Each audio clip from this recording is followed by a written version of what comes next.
Good evening, everybody, and welcome to the OCRP iRacing League here at Homestead tonight under the lights. As always, joined by Mr. Coach Joe Cortez and Jeremy Birch in the pits tonight. Joe, how you feeling tonight? You ready for some racing here in southern Florida? Oh, I'm always ready for racing, no matter where the place, no matter the time, no matter the track. It's always going to be a lot of fun when OCRP takes the stage. It's going to be a short field tonight, a much smaller field. Wes Graham is your three-time winner in the mix, as well as John Borstein and Differentiating Company, and also the debut of Mr. Stephen Favignano joining us tonight. Yes, so, my dad. Your dad. Yeah, making his first debut in the series tonight, and we were talking about Differenti. He was a regular in the K&N Pro Series last year, or in the last season. I always say last year, but it's the last season. And he's making his start tonight. One to watch because Differenti is always an upset when he's on the track. He'll take that win away from you really fast. I raced him at the very end of the last season down to the wire, and the guy just never gave me an inch. That's the type of racing to expect from him. But we'll look at the board here, and we'll see where everybody is stacking up. And we'll get started here in just a few moments here at Homestead tonight. Looking at the board right now, you said Borst was on the top. I don't have a time for him yet. It looks like his best was the 30.446. So he is indeed on the top of the board. And Differenti right behind him, running a 30.502 so far. Here in warm-up, we have 11 minutes to go. What kind of racing can we expect here tonight, you think, Joe? I think you're going to see a lot of pack racing. This track, it is a perfect oval, if I say so myself. Two perfect straightaways, two completely identical turns. This track is made for great pack racing. So I think you're going to see a lot of good pack racing on this intermediate track, 1.5 miles around in all four turns. But I also think you're going to see the leaders break away pretty quick if they see an opportunity to do so. Although this track is definitely defined by the packs that run through and are able to get that run, you also have to be able to know when to capitalize on your lead and ultimately get out front and use that advantage for you. And we are just watching some guys here in practice with 10 minutes to go to practice before we get into qualifying and then green flag racing tonight. We're watching right here. This is Tony Wilson getting around the track. And he seems to be favoring the top or the middle lane. I saw some guys earlier running the top. Definitely two lines of traffic to be had here, which I think adds to the excitement of coming to Homestead, Miami.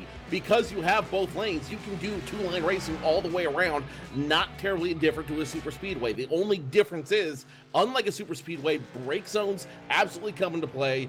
Braking for the lines comes into play, and ultimately trying to figure out which line is the fastest for you is going to be the key to winning this race. Remember, iRock racing style here, guys. Everyone has the exact same setup. Everyone effectively has the exact same truck. The only thing they can change are brake bias and steering and how they steer. You know what I mean? How they steer on the track. Yes. So between those two things, everyone's really got to figure out and hone in on how does this track work for me? What's the fastest line? And ultimately, how can I get around traffic faster than other cars? Yeah, and we're watching Alex Reno getting around the track here right now, and he seems to be favoring the top of the track here. And he's doing pretty good. He's showing right now fourth fastest in this practice, and he's one to watch. We've seen him really start to take to iRacing. It took a long time. You know, you teeth your way through the K&N Pro Series, and then they moved up into the trucks. And I think Alex has just really, really shined in the last few weeks, and he definitely is ready for a win here tonight.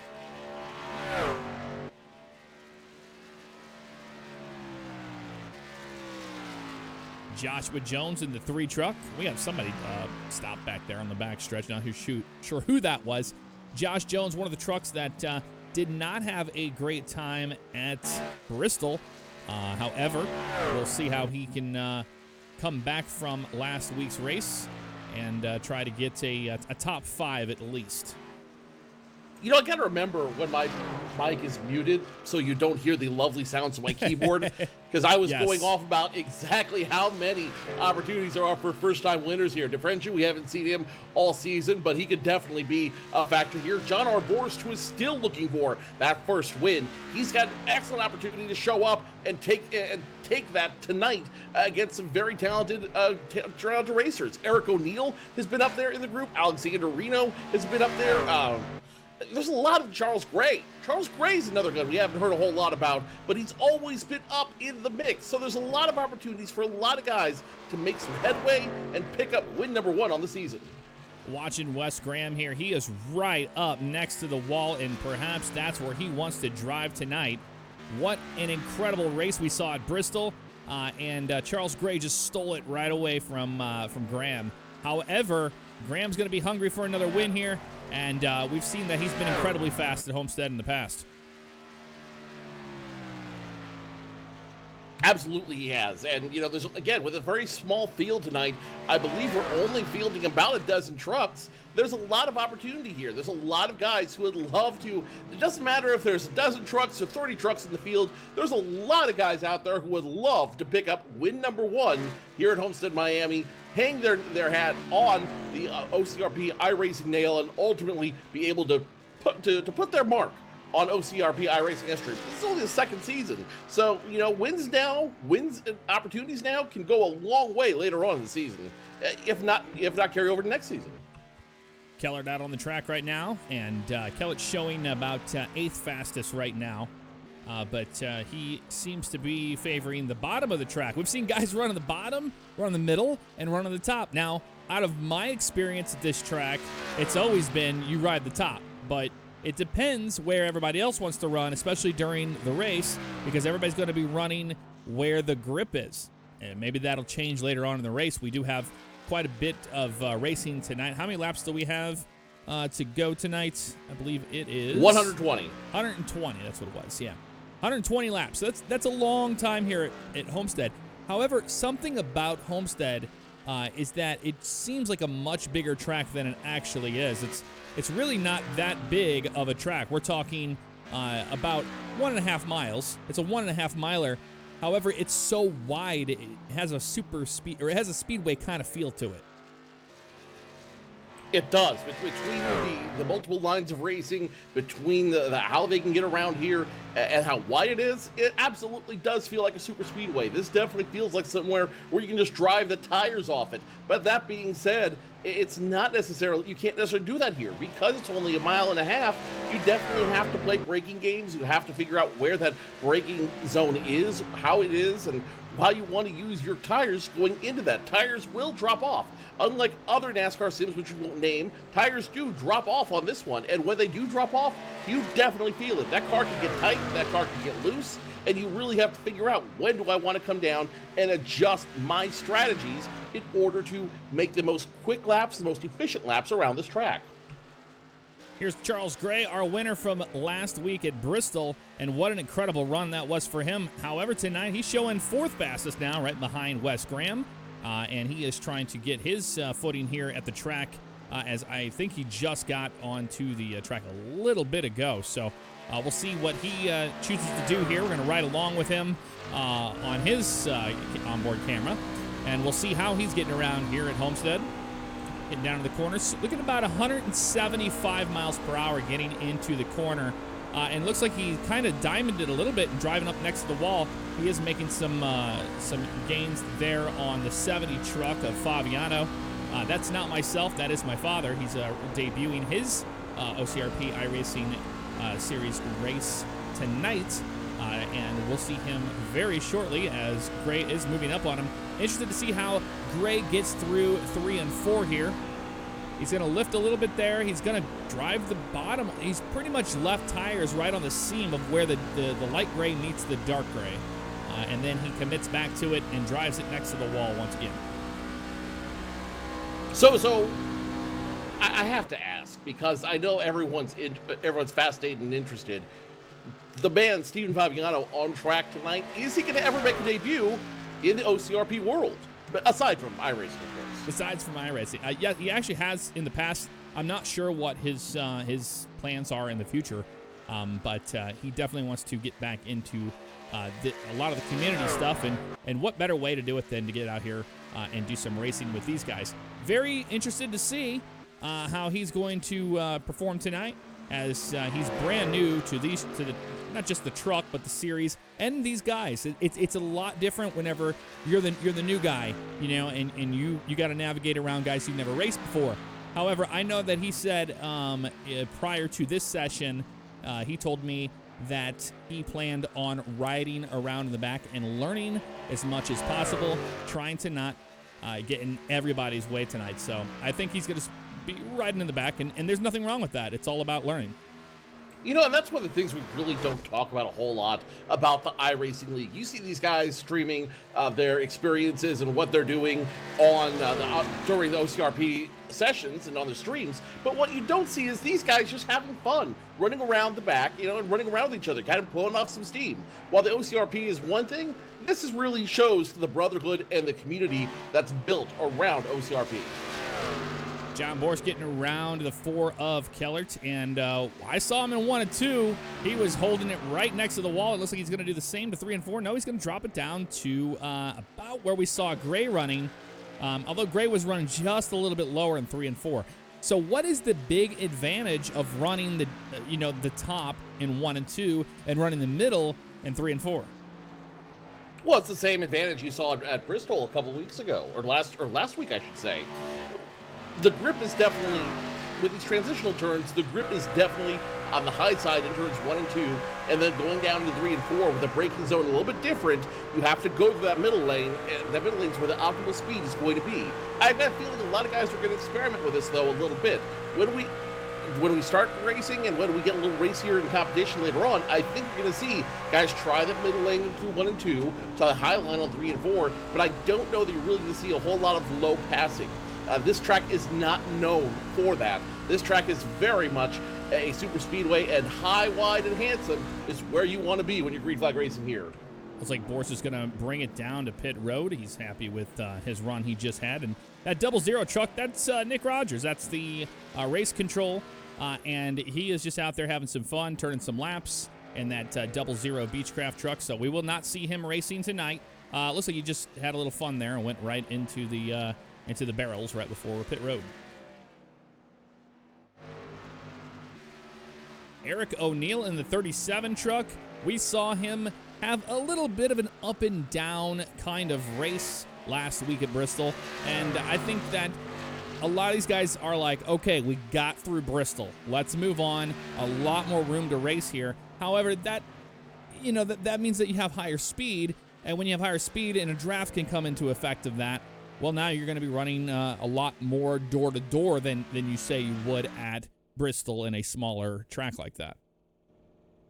As that being said, as we've talked about all night, pit strategy is key. So who knows pit strategy better than our man down on pit road? He's the Andre Frontiersman on Twitter, but we know him as Andrew. What's your call for tonight? What are we looking on at when they come down pit road and when they come off pit road? Andrew, it's Jeremy. Jeremy. God, what am I thinking? I don't have any idea, but that was pretty funny. Looks like they're just going to be trying to just maintain position. May see some interesting pit strategy tonight. It's going to be tight here regardless, so they may just go for outside tires depending on how things work. So I think it's going to be a lot of trying to maintain a good position when they come off pit road. So you're down there on pit road. Have you heard any rumblings from the 12 truck? Is he racing tonight, or it doesn't look like he's made it to the track yet? I haven't heard anything. The only rumblings I've heard has been how tight the track is. It seemed like they liked it better before the lights came on, put it that way. Okay, so once the lights came on, the temperature of the track dropped down, and it's going to tighten things up. So guys that were running steering ratio a little bit differently or their brake bias, they're going to have to play with that a little bit, try to get a little more handling on their trucks tonight, and that's to be expected. I mean, that pretty much is what happens when a track gets the temp drops like that. And you might say, maybe you want a loose truck, of course, but when you're inexperienced and you've got such a wide range of experience in this field, that change is massive. So you don't want to have a wrecking loose truck. However, some guys do. But, my experience behind an iRacing wheel is, man, tight tracks are no fun to drive. Or tight car or truck is not fun to drive. You feel like you're plowing it, especially at the end of a run. You feel like there's nothing you can really do but overdrive it. Yeah, there's a little bit of that. I mean, obviously, you'll have that. But tonight's conditions, I think, are ideal for racing. Partly cloudy, 64 degrees, track surface, 64 degrees, a 50% humidity. Jeff, it doesn't get better than this. These guys are going to have a lot of fun out there. These guys are going to race like they stole it. And if last week was any indication of what's coming, tonight's race is going to be a lot of fun.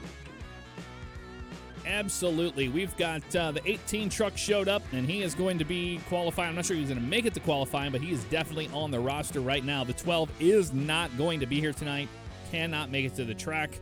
Unfortunately, we'll not see Ryan Stewart getting around here at Homestead.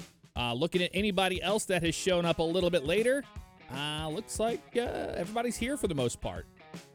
A couple of notable people that will be missing. Civ Ryan, our usual fearless leader, he is going to be, he's got a little busyness going on in his life, so he will not be joining us. So I hate to break it to you, chat, but you're going to have to find a new fan favorite this week.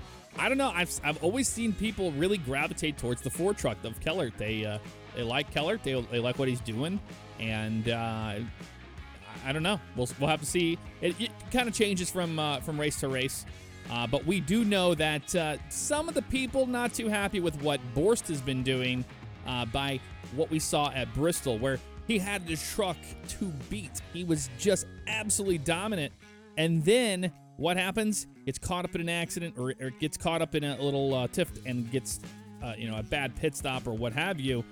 Whatever, something that sets you back, and then you're driving way too aggressive on the restarts. And from what I saw, the audience didn't really care for that, as we have seen that kind of being an issue in this series, where you have guys that have high skill, they get thrown behind guys with lower skill, they have zero patience for them, and they just want to move them out of the way. So rumblings we're getting now from crew chiefs down on pit road as qualifying comes to an end. Charles Gray now looking to once again capitalize on his big win last week. He meant to steal the pole once again here at Homestead, Miami. Wes Graham second, John Borst currently third, Eric O'Neill and Joshua Jones your top five in qualifying. Things we're hearing down on pit road. And Jeremy, you can double check me on this, but I'm hearing that because the track's so cold, it's going to be very tight. These guys are going to be looking for everything they can out of those turn exits. Other things I'm hearing right now is the 37 is going to be the truck to watch tonight. That belongs to Eric O'Neill. He has been practicing on this track. He has been getting some setup advice, and the rumors are, chat, if you are to be believed, that could be your new fan favorite tonight. Looks like the fan favorite tonight is going to be Papa Fav. That is Steve Favignano, my father. That's what everybody's saying in chat right now. However, I will let you guys know, like I said earlier in the broadcast, he does not plan on driving the wheels off that thing, essentially. He wants to ride in the back and learn and just have some fun tonight. So I wouldn't put too much pressure on the 70 truck. However, the pressure I would put it on is the 87. Coming out of a win out of Bristol, huge for them, finally getting that win, and now they have the momentum moving on here to Homestead, and we'll see if they can do anything here. Well, I think what's adding to that pressure is the fact that you have a three-time winner, Wes Graham, starting immediately on your outside. So with that in play, those guys are absolutely going to be working hard to kind of mess with him, get in Charles Gray's head, and ultimately I've got a feeling Wes Graham and John Borst are going to be leading very quickly once the green flag flies. The question is, how does Charles Gray react to all that pressure? I think he's going to react to it how he did at Bristol. I think he learned that you can't win it in the first 5 laps. I think he might see what the truck's got in the beginning. And if they're going to deal with the tight truck, it's all going to come down to saving your tires. It seems so simple, but it is not when you're out there racing. You want to push and push. You want to go as fast as you can. You want to do this. you have to really back down your corners and save your tires for later on in a run, especially if the track's so tight. So here's also something to think about too. These tires these tires have low usage on them. At 20% usage, these things are going to stay pretty hot all night. So the good news is they'll be able to race real hard on these tires, and you should see a great show. That being said, because of that, especially with the track being so tight, I've got a feeling the corner exits are going to give us some fireworks. Over on the Joe Cortez show, they're telling us the over-under is 12 for caution flags. I don't know that's true. I think it's going to be half that. But nonetheless, prepare for some good old-fashioned Saturday night racing with the OCRP crew. They are rolling off of pit road right now. It will be just one time around here at Homestead before we get going. Green flag racing. And Joe, let's start at the front here on the pole. Who we got? Charles Gray, your winner from last week. He's still playing, and he is still leading this field, carrying over from the win at Bristol with a qualifying time of 30.416. On the outside of him will be your three-time winner here in the series, Wes Graham in the 88 machine. John Boris in the Extra Life 71. He will start position number 3. On the outside of him, Eric O'Neill in position 4. In row number 3, Joshua Jones starts in the out. Inside, Robert Keller, the Ego machine, starts P6. Alexander Reno, Sahil Mustak will make up row 7 and 8. Mustak not electing to take time on the field. Other drivers not taking time include Steve Favignano and Anthony DeFrenchi. So that will make up your field of 14 drivers tonight as we get ready to go green flag racing here at Homestead, Miami. Interested to see that. So Steve decided to not bring it out on the track. Green flag in the air, and Charles Gray is away. He will be leading as of right now. Looks like he got a pretty good jump on the 88 truck of Graham, and everybody's diving down into turn 1. Charles Gray, incredible jump on that field. He will get position 1 very easily as Wes Graham's second, John Boris third, and Eric O'Neill in top 4. First battle on the field right now is when Josh Jones goes sliding into the infield, backs into the wall. 3 is heavy damage coming off the wall. First caution flag out. First caution of the night is out, and I gotta say that he had some help there for sure. We're gonna slow it down a little bit for you so you can see exactly what happened. The 22 I don't know, he just came up and hooked the 3. The 3 had nowhere to go on that one. So I don't know what happened there, but the 22 is definitely at fault for that. Yeah, I'm going to agree. The 22 was at fault. I don't know if his spotter told him, hey, you got company up above, or if he was just trying to fall into line thinking he had the 3 cleared, but he definitely hooked the 3 hard. Josh Jones had nowhere to go, slams into the wall hard, and he's going to have to use a quick repair quick on the track. That's going to cost him a little bit of time and probably a lap or 2 on the field. So caution flag out for the first time on lap 1. Jeff, that does not bode well for the rest of the race. That does not. That's not the kind of momentum you want when you first start a race tonight. I'm sure the 20, it looked to me like it was an incident of a spotter, him not thinking he was clear of that other truck. And then it was a very aggressive move over to the right. And just as we've seen, in a lot of the Los Angeles police pursuits, Pitt was successful. He definitely got him around, no problem. Yeah, first question in the post-race interview, first question I want to ask Aviator Alex there, were you practicing your pit maneuver for OCRP? And if so, do you feel like this race has helped you perfect it? Because that pit maneuver, 10 out of 10, would recommend. Would recommend it. Knowing the type of driver that Alex is, I guarantee you he did not mean to hook the 3 truck at all. It was just one of those things of, it was a racing incident. He thought he was clear. He wasn't clear. He came up and he just spun him right on around. So we might see something like that. However, these guys right now are just kind of groaning. You got a mile and a half. It's a long, long way around under caution, and these guys don't want the momentum of the race to start off with a lull. So we'll see how people behave here. Maybe race control will tell them, hey guys, back it down a little bit.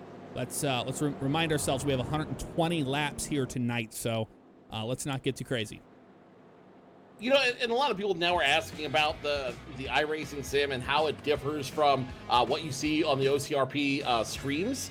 And here's the difference. Number one, these guys don't get a choice of how they view their trucks. They are inside the cockpit in a very realistic cockpit, may I say so myself. They're inside the cockpit, so they don't get the view of the entire track around them. They are dependent on an electronic spotter sitting there telling them in the ear, you're clear, go here, go there, avoid the incident. So they don't have the visibility. They're only focused on driving and driving to the best of their ability out there. The second thing is this sim, whatever you know about driving in GTA, this sim takes it to 11. This is one of the most realistic sims out there. Actual NASCAR drivers use this as a tool to prepare for their races. So when it comes to realism, when it comes to simulation, this thing cannot be beat. And when you have an incident like that, I don't believe that was malicious in the least. Although again, 10 out of 10 pit stop. I'm going to go leave a Yelp review, 5 stars for Alex and his pit abilities. But it wasn't malicious. It was just his spotter may have told him, hey, you're clear, and he wasn't actually clear. I think he was just trying to get behind that truck, and it ended poorly for him. He's going to go to the end of the longest line, and Joshua Jones, he's going to be 2 laps down, so he's going to need 2 more caution flags to get back on the lead lap. Yep, 2 laps down for the 3 truck. Jeremy, did you hear anything after that incident? A lot of apologies. Believe Reno thought he was clear when he come up. There was no way that was an intentional spin. I didn't hear anything back, but I'm pretty sure that Jones was a little bit upset about that. He was in good starting position. That he was. They are doubling up right now. Lights are off on the pace car. We're getting ready to go back. Green flag racing here tonight. Let's see if Charles can get another good start here and put the field behind him. Now, we've talked about this so many times until we're blue in the face, but on these restarts in iRacing, it's totally different than in the real world where you have a restart zone and you go in there. They have a choice the moment the pace car goes in, and they can go at any time they want between that time and when the green flag actually is thrown by the flagmen. So it's usually etiquette to let the other guys, to wait until the green. However, you don't have to in iRacing. No, you don't. They don't have the same restart zone rule that you have in NASCAR. So once the green flag flies, once they tell you green, green, green, you're good to go at any time you want. Pace car will make its way out of danger, and Charles Gray wastes no time hitting the loud pedal back in the lead on lap number 5. Wes Graham second, Eric O'Neill third, and John Borst now under fire from Zahil Mustak and Robert Kellert. Watching back here, some things heating up, and that is the 18 truck trying to get to the 71. Not able to do it. We're watching further back here. They're almost 3 wide there. Looks like Wilson's going to drop to the inside and let DeFrenchie get right on around the 76 truck. And now DeFrenchie is moving up on the 4. We have a lot of smoke coming out of the front of the pack. It looks like it's a truck that might be having some connection issues. Might be having some connection issues. That could spell the difference between victory and losing out there. Right now, I'm watching the battle between Wes Graham and Eric O'Neill. He might make me eat my words here a little bit as he's starting to find some grip down on the low line. He is digging, but on the straightaway, Wes Graham is absolutely ahead and absolutely leading out there. Eric O'Neill, I think, trying to test the waters, see if he can get up to the 88 of Graham, and if he can, make a move around him. Charles Gray now under fire as we may have a lead change. Wes Graham challenging the 87 truck for that position. It looks like he will have no problem taking it away from him as he moves down into turn 1. Interesting to see the 88, and a lot of these guys are driving on the bottom lane, except, when we saw in practice where everybody was kind of driving on the top. So Gray now goes back to position number 2 as Graham will take the lead from him. He's position number 1. Charles Gray now going to be under fire from Eric O'Neill and John Borst as John Borst goes low on O'Neill, trying to pass him before they get the turn. Remember, that low side's real hard to pass on. There's just not a lot of grip down there. Side by side, they go through turns 3 and 4, and Borst is going to force the issue. He is barely going to get in front of Eric O'Neill. Is he going to try to cross over? Not 3 and 4, he's not. Here comes Eric O'Neill. He's not giving up on racing the 71, and he's going to push him to the outside. So looks like that's not going to work, and the 71 is still going to stay in line, not clowning around in the slightest. not in the least, as Graham now continues to lead on lap number 10. It looks like Borst has found the outside line, and they are 3 wide coming off of turn 2. 3 wide as Borst gets the advantage. It's going to be Gray right behind him. And now where's Eric Young going to go? Eric O'Neill going to go? Ooh, the 37 got loose right there. Almost, he's chasing it up the track a little bit. Got out of the gas there. Was able to save the truck there, but man, he's going to lose a lot of spots on that. Really aggressive driving there between the top 3. And I thought it was going to get a lot more interesting than it did, but now we're watching the 18. He's now making his way to the bumper of the 87 of Gray. Give credit to Eric O'Neill, though. That was an incredible it was save. Beautiful. Absolutely beautiful. That's how you do it. That's textbook how you do it. If you find yourself overturning, if you find yourself in that position, that's what you do to save the truck and keep it running. He's in 6th now, but now all he's got to do is get a little draft behind him, and he could be once again challenging your top 5. Watching the battle for 3rd right now. That is between the 87 of Gray, and here comes Mustak at the bottom. Sahil's going to get right onto the inside of the 87, and I thought he was going to go for a little bit of a side draft there. He decided to not do that, and they're going to be side by side getting down into turns number 3 and 4. Interesting to see how the 37 got loose there. I'm seeing some guys starting to get loose as well. I think a lot of that is stemming from the trucks being tight, and then you're getting that snapback feel of it having way too much input into the corner. There's a little bit of that, but these guys are also waiting for those tires to wear down and warm up just a little bit underneath them. They're doing everything they can to warm these tires up, make sure they save them for when they can go racing on them. And right now, you've seen everybody just kind of in that warm-up zone, figuring out what the truck's can do, how the truck's going to handle throughout the race, and how it's going to turn. And look at this, once again, no surprise, who's up front? Wes Graham, John Borst.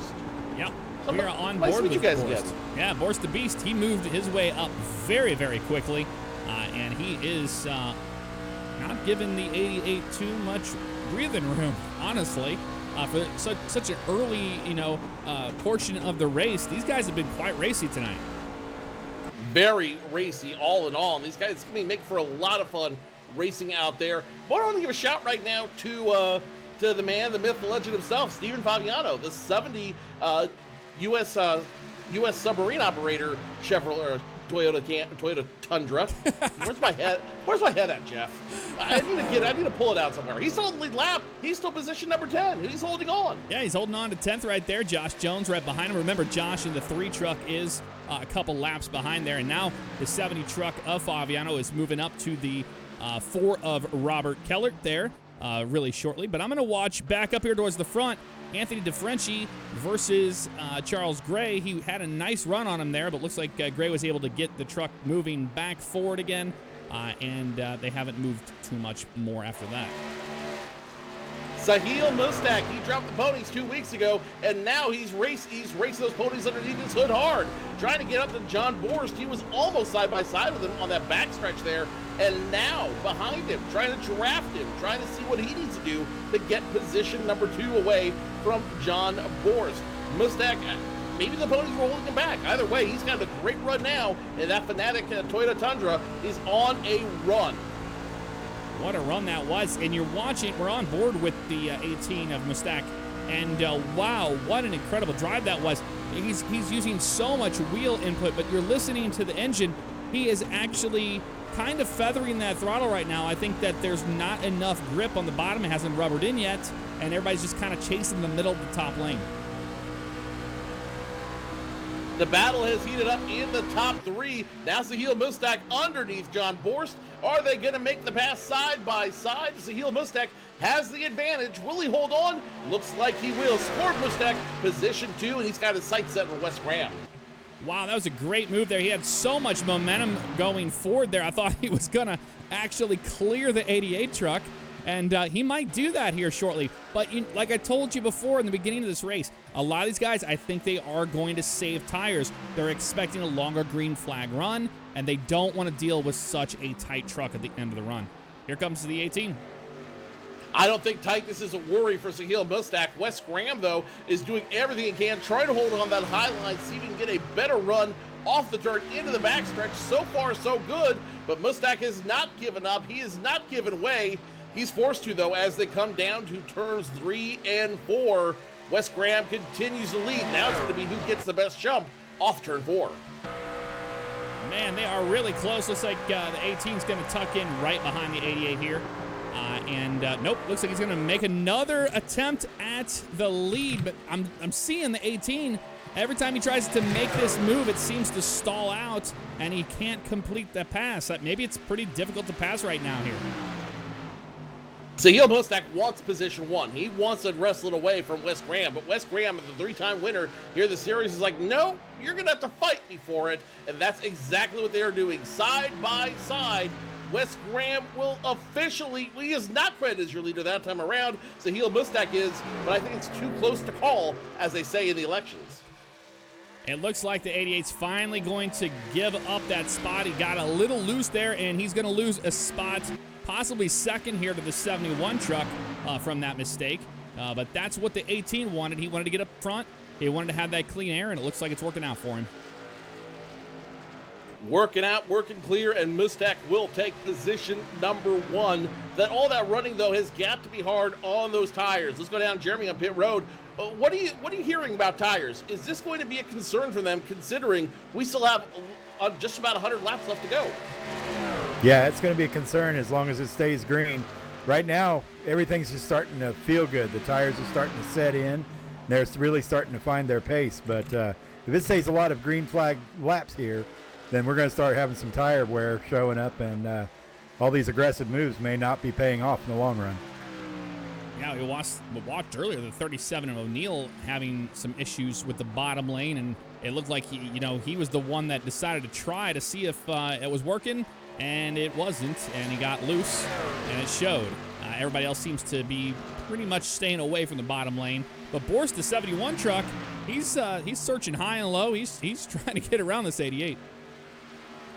So it looks like there's two strategies at play here, Jeff. I really feel like the 88 of Graham, this is uncharacteristic for him. I feel like he's saving tires. I feel he's got the pit strategy in his head, trying to figure out, okay, can I hold off? Can I save what I got to come in later and take this at the end of the race? On the other hand, you have John Boris, who's up, down, left, right, back and forth on the track.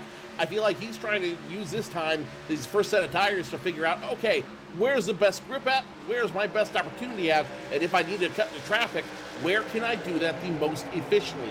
Two strategies, two schools of thought, and I don't know that either one's incorrect. Well, we're watching the 18 truck, and looks like he's got some company. These guys are coming for him pretty fast, actually. We saw that Mustak had a little bit of a advantage on them, but now the 88 trucks cut that down to 0.3 and closing. That's correct. They are closing in, and this is where it gets racing. This is where it gets a lot of fun. Now that you've got the tires warmed up underneath and the track's starting to come to the trucks, these guys are having a blast out there, and now want to show off what they can do with a little bit of work on these trucks. We got a truck coming down pit road right now. Not sure what happened to him. That's the 76 of Wilson. He was able to get to pit road without incident. No caution flag will fly, but he has a lot of smoke coming out of the back of that 76, and he'll find his way to his pit stall and get a fast repair done. We'll have to go back and take a look at what happened to the 76. It might just be a blown engine. I'm not sure. Oh, no, he did get to the infield. So take a look back at what happened to Tony Wilson out there. Coming off turn 2, we were warned this would be a thing. Oversteers it. The truck takes a hard left turn into the grass, goes nose first into the wall over there, and that is going to cause him to come down pit road and take one of those quick repairs. Good news is, not a whole lot of damage. He will be maybe a lap down when he goes back to green flag racing. Bad news is, he now is dependent on caution flags in order to get back in the race. We're sorry about that. We tried to get a replay for you on the 76 truck, but it was too far and it was gone. It did not want to bring up the replay, so we're back live now watching the 18 continue to try to hold off the 88 and the 71. It has been anything but boring so far. I was very, very, impressed with the amount of racing that we've seen so far. But, man, what a huge gap between the 71 all the way back to the 14 of DeFrenchie. If we look here on the blimp cam, we can just see how far ahead those three trucks are compared to the middle. So if we see all the way in the front, we've got Sahil there, and you've got Graham, you got Borst, and then back from Borst, you have DeFrenchie out there just now getting into turn 1, but all the way back behind him is O'Neill, Charles Gray just getting into turn 1, and you can just see how spread out this field is. So now with 90 laps left to go, once we cross the start-finish line, the top 3 are in cruise control at this point. They know what the truck's going to do. They know what's underneath them. And now they're kind of scheming together, if you will. We got a whole pack up here in front, scheming to figure out, when do I go down pit road? When do I take 4 tires and fuel? And how do I make sure I do that with these 2 guys in front of me or behind me? So now they're playing strategy amongst themselves. Everyone else is playing a completely different game. DeFrenchie is running hard, but he needs help. He needs some draft partners behind him. O'Neill's nowhere to be found. Alexander Rito just got past Charles Gray, so something might be wrong with the 87 truck, or he maybe in super conservation mode. Hard to tell. I think we're going to see what happens as these trucks come down pit road. We'll see who's on what strategy. Yeah, the 87 truck way off the pace there. He does have a lot of damage on that right rear of the truck, and that could be causing quite a bit of issues with aero and handling. So maybe he wants to ride around there, wait for a caution, and or everybody makes their green flag stops. He can use one of his fast repairs, and he'll be able to get back out there. That is the plan, but again, these guys are going to need some help with caution flags. Josh Jones, Tony Wilson, the early guys who went out as a result of the accidents, they're both 2 laps down. So really now, it is a race between your top 9 trucks. Yeah, the 87's really slow right now. I'm not sure if he has some issues with the truck from that damage to the point where it may be overheating and he wants to take care of it, but he is really, really off the pace right now. What an upset after, having the pole. We got a truck down in the grass. That's the 14 of DeFrenchie. We'll try to figure out what happened there. He's getting his truck back up to speed in that Oss City truck there. A lot of damage on the nose. Not sure if he hit anything. We're going to try to find out if that was the case. Go back a little bit here. Looks like the 14 just getting through the corner. We're going to see if he got loose or what happened exactly. But it definitely was a self-spin. He was all by himself when this occurred. And, yep, Jeff, he just loses it. There's got to be a monster coming in turn number 2 there, because we've seen now 2 guys lose it just to oversteer off of that turn and get into the grass, into the wall. There's got to be something going on that turn. We were told that the turn's going to be super tight tonight by some of our pit reporters, our only pit reporter, I should say, and some of the crew chiefs tonight. So we expected a little bit of this, but I got a feeling that's going to be a trouble spot for a lot of guys.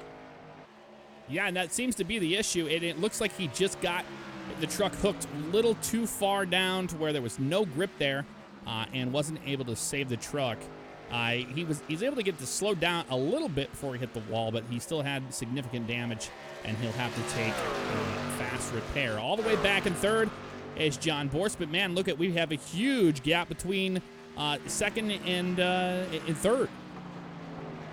So first and second, Sahil Mustak, Wes Graham, they seem to have figured out where they like to run and how they like to run, and they're going to stay within a couple of seconds of each other. 2/10 is what I'm seeing right now. Last time around, almost 4/10. John R. Borst is way off the pace, but I got a feeling he went back on purpose. He stood back there and said, you know what, I'm going to let those 2 run. I'm going to figure out what I want to do, maybe conserve some tires a little bit. So he's going to step back quite a little bit. Eric O'Neill now in 4th, and I think he is in the same place on lap 36. Conserve, figure out when it makes sense to go down pit road, and try to be the last guy on there in order to steal the lead at the end. Lots of different strategies in play, and I'm really curious to see what happens when all of these guys just come down pit road on a green flag. Yeah, and we're watching back here. The 87 has slowed so much. Well, he's having a little bit of a race with Kellert in the 4 truck there, but the 87 extremely off pace, and the 4 trying to give him a lot of room there. Not sure if he needed to give him that much room. And the 70 Favignano is right behind there, just kind of minding his own business. Currently, right now, he's in 8th position, and he's on the lead lap. So right now, here's how it stands. You have 8 trucks on the lead lap. Zahil Mustak, Wes Graham, your top 2, followed by John Borst, Eric O'Neill. Aviator Alex in the 22. He is position number 5. Robert Keller is not letting go of 6th position. And Charles Gray, who was your pole sitter, he's going to drop all the way back to 7th. And in 8th, the man chat is rooting for, the man who has become the chat favorite, Stephen Favignano. Yeah, running 8th in the top 10, keeping his nose clean. That's all it takes here to get to the end of the race. And we've got our first taker on pit road. Alexander Reno is taking the turn 3 entrance. He is going to come all the way down pit road, and this could be this first of many green flag pit stops. Jeremy, what you got down there? Absolutely no discussion is what I've got down here. We are seeing tires falling off though, and people are starting to voice that.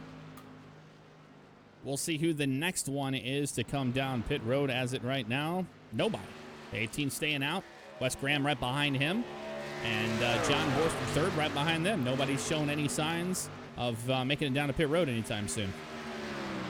Interesting that he's going to be the first one, though, especially on lap 40. We still got 2/3 of the race ready to go. He might be on a different pit strategy, trying to stay fresh, trying to keep gas in the truck in order to make it run a little bit better. He is going to lose a lap to your leaders this time by as he comes out pit road, but it should stay 1 lap down. He should be able to get a stay in front of them, if you will, and if a caution flag comes out, he would be the biggest recipient of that lucky dog. Now only 7 trucks on the lead lap. Eric O'Neill making his pit stop. He's getting back up to speed right now. DeFrenchie showing 2 laps down, and we're keeping an eye on everybody, seeing when they're going to come to pit road. Now, if I'm the 18 truck, I'm going to stay out. I'm going to wait for those guys to come down pit road, get as much distance as I can on them, so whenever I make my pit stop, it's got to be absolutely perfect. It absolutely has to be perfect. You cannot make a mistake on pit road here because we're pitting under the green flag. You have to have a perfect stop. You have to hit your mark. You have to get in and get out. Otherwise, you will be left behind, and 1 lap down will turn into 2 laps down. That will not cycle well for you when the leaders come down pit road. How about a shout for Stephen Favignano, chat? He's moved up he's moved up to 5th. Let's put it that way. I can't use big words tonight.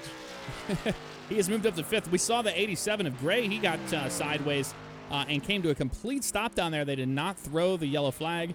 He was able to tow to pit road immediately and get that truck fixed. He'll get back out there. But that's not good for the 87 truck. He's now 2 laps down, and he might go down even further, unfortunately. Attrition. That was the word I was looking for, Jeff. Attrition. Yes. But like I said, I'm waiting for the 18 to make a decision. I don't think it's going to be him. I think he's waiting for the 88, and then he has to be absolutely flawless on his stop to maintain the gap. It is risky, though, because if you make a mistake on the pit road, you'll get eaten alive here under green flag pit stops, which we don't normally see here in this series. No, we don't. We see a lot of guys waiting for the caution flag, but so far, aside from the lap 1 incident, a super clean night for these guys. Everyone's running flawlessly. Everyone's running perfectly. They know this track. They know where they want to be, and that's definitely a great look for them. Now on lap 45, Mustak, one of the few, Mustak and Wes Graham, I should say, one of the few who have not come down pit road, but look at this. They're going to come this time by. Looks like the 18 and 88 will pit together, and that is going to score the 70 truck of Favignano. I believe he's going to make his way to third. And we'll see what happens here on pit road between these 2 guys. Mustak, Wes Graham, both coming down to pit road. Let's go into the man down there, not Andrew. Jeremy has replaced Andrew. What you got going with these guys? It's all going to come down to this. It's going to be interesting to see what they do as far as tires here, because Sahil's not going to want to give up his spot. He's probably going to end up taking 2, but we'll see. Earlier report on the 87 truck, Charles Gray, the engine blew, so that's why we saw him falling off the pace. And looks like the 18 is going to be down and away way faster than the 88 of Wes Graham. And now that the 18's got to get all the way back up to speed. But who's your leader? None other than the fan favorite, Stephen Favignano. He's leading the race. The sub-operator, the Vietnam-era veteran in that blue Toyota Tundra, he will be your leader, and he is leading his laps around this track. It should be John Borst, Eric O'Neill, Alexander Reno, and Anthony DeFrenchi, your top 5. Interesting. I like seeing him out front. I don't know that he's got something to challenge, but I love seeing him out front out there. It's a good look for him. It is a good look. I mean, he started this entire race running in the back saying, I want to learn, I want to take it easy tonight. And now I think it's a matter of him getting onto pit road. Is the pressure there whenever you're a new guy, and you're running up front, you're not used to that. And you're like, well, when am I supposed to pit, and how am I going to get on sequence with these guys? So it's a matter of time before the 70's going to have to hit pit road. We'll find out shortly. Or maybe he's running this race backwards a little bit. Just follow me on this. This could be an idea. He might be trying to run this race a little bit backwards. He's now on lap 50, or on lap 48 of 120. If he can do, 8 to 10 more laps, he may only lead 1 pit stop. The good news is that would hold him up front. That would keep him in a good place to win the race. The bad news is he's going to have to contend with people who have brand new tires underneath him, and that could create a problem later on. And we're watching the 70 truck, trying to see where he's running. But he's running all the way down on that white line. He almost clips the apron a little. He's going to lose some speed on that. I was very impressed that he didn't lose it getting down there. That's where everybody's losing it in turn 2 all the way down on the white line. So maybe the master has something to teach the student once more. Perhaps. We'll have to see what the 70's going to do, but he's still staying out at this time. Lap number 50 as we cross the start-finish line. Stephen Favignano still up front. Now John R. Borst, who was one of the first ones to come down pit road. He is coming on hot. He is like a rocket. He's going to catch the 70 and will steal the lead out of turn number 2. Wow, what a difference it is in tires. And that just goes to show just how fast or how different the pace is when you have new tires compared to old ones. I mean, he just left them standing, and now he's going to make his way to the number 1 spot. And that shows you the difference between old tires and new tires, and that could be the difference when the race comes to a close. If you have the old tires, you may not be as competitive as we see the 70 now dropping like a rock in a cold pond. Kellert is going to catch him. Sahil Mustak's going to catch him. Wes Graham is going to catch him. And now his hands forced a little bit. He's going to have to come down pit road sooner rather than later. Yep, you can tell that the 70 truck is trying to figure out when he wants to get down to pit road. It might be next time by, actually, after seeing these guys pass me the way that they did. I'd probably say, hey, you know what? It's time to hit pit road. But regardless, very, being really respectful of the guys and not racing them, just moving out of their way and letting them go by. So now John R. Borst is your leader, and he's got a huge run right now, over 2 seconds, or nearly 2 seconds, on Wes Graham, Sahil Mustak, and Robert Kellert to Ego Toyota. He's now position number 4. He's not saying Lego my ego. He's telling the guys in front of him, Lego to my position, because I want some TV time tonight. Yeah, Kellert is trying to claw his way back up there, trying to get on sequence with everybody else. I think everybody's been down to pit road except for the 70 truck so far. Is that who's left? I believe the 70 is the only one who has not come down pit road at all, and he's showing no signs of coming down. I've got a feeling he's trying to bisect this race. He's trying to come back and win it from the back to win. Now he's going to come down pit road. He's barely going to make the access road, and Favignano will come down for the first time tonight. Favignano's going to finally make his way down to pit road, get 4 fresh tires and some fuel, and get back out there. But you gotta give it to him for his efforts on staying out there, leading some laps. I mean, that's something that a lot of guys start in this series and they don't even lead a single lap all night. Look at Favignano; he's already led 4 laps tonight. He's led 4 laps on the field tonight, and it shows he can lead some laps. Let's see if his strategy plays out.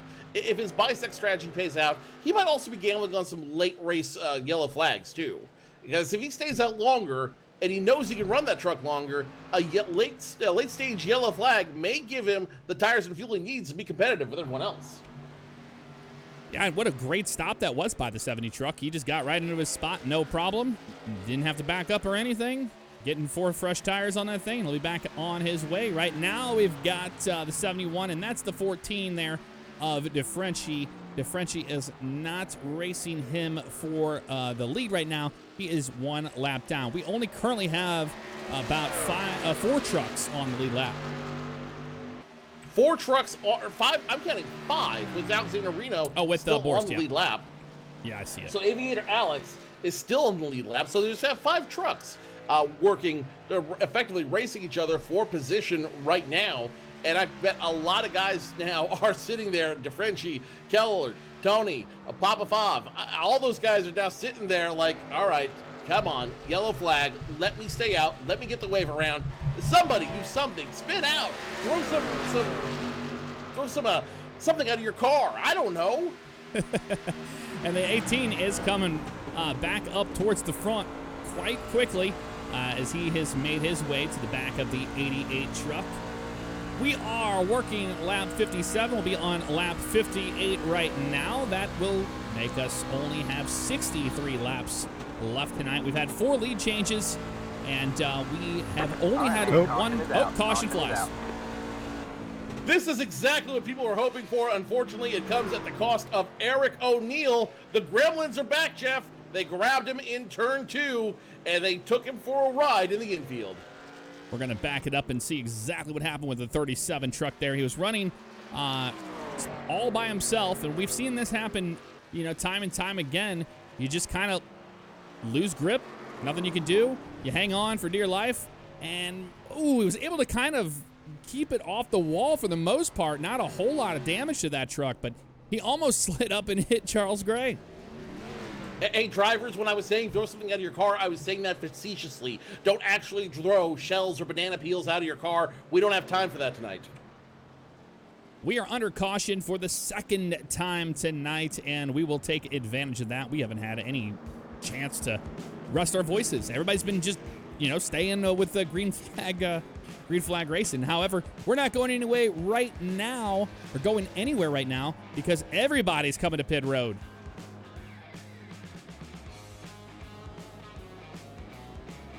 At least the three leaders. We've got the 71, 88, and 18 making their way. What do you think they're going to do here? They're going to get 2 tires and some fuel here and try to stretch this thing out to the end?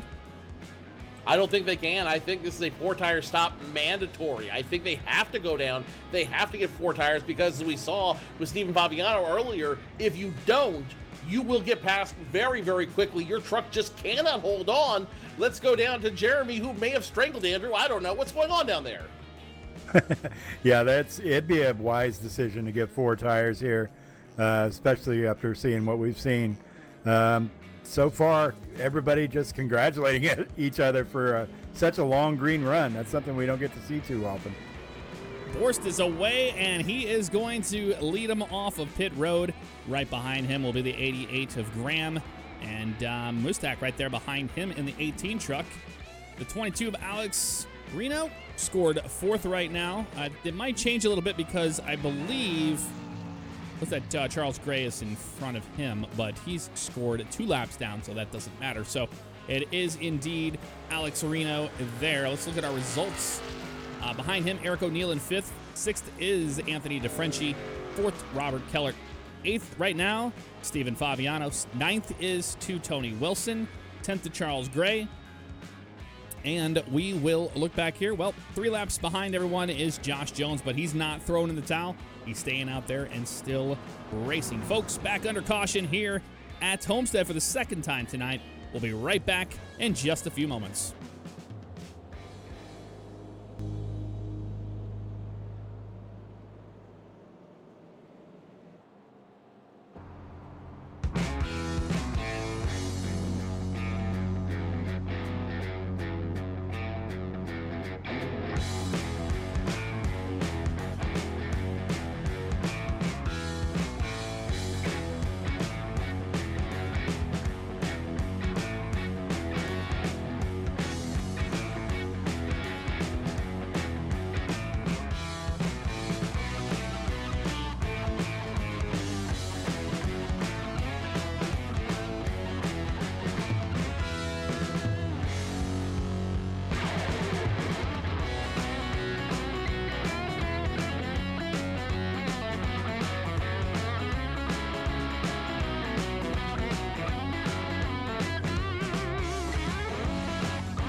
welcome back to Homestead once again. We are getting ready to rack them back up for some green flag racing. Only 2 cautions tonight.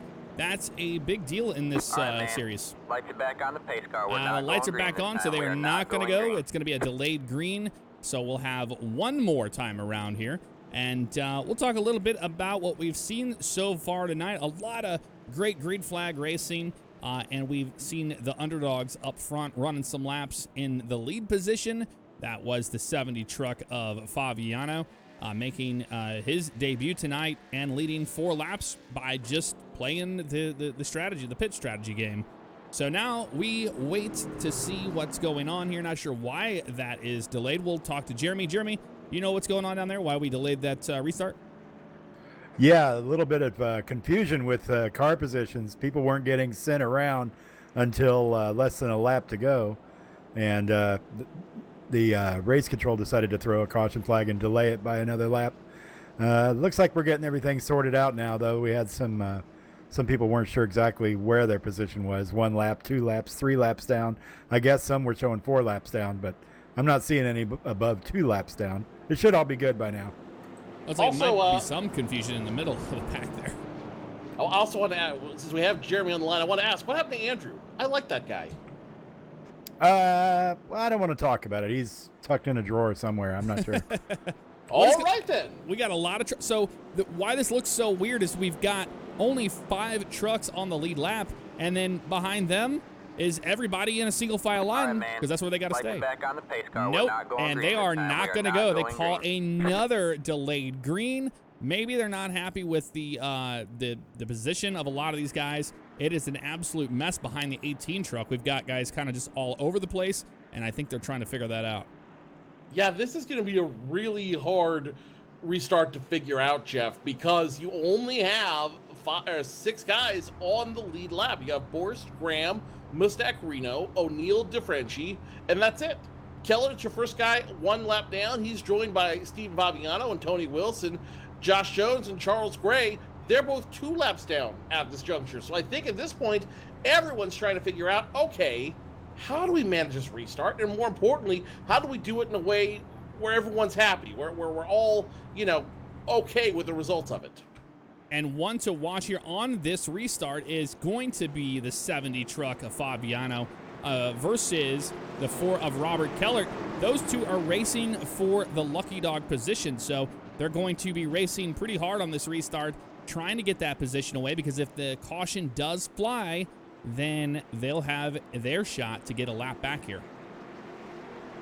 That, and that's definitely a thing. As I was telling my stream earlier, just a minute ago, what to look out for now is how racy these guys get, knowing that they're only about 20 laps away from another green flag pit stop, knowing that there's going to be more pit stops, and effectively good racing, good hard racing between them is going to cause yellows, not by any lack of driver skill, but just simply the way it runs out. Pace car finally off the raceway. Green flag flies, and Borst back on the loud pedal.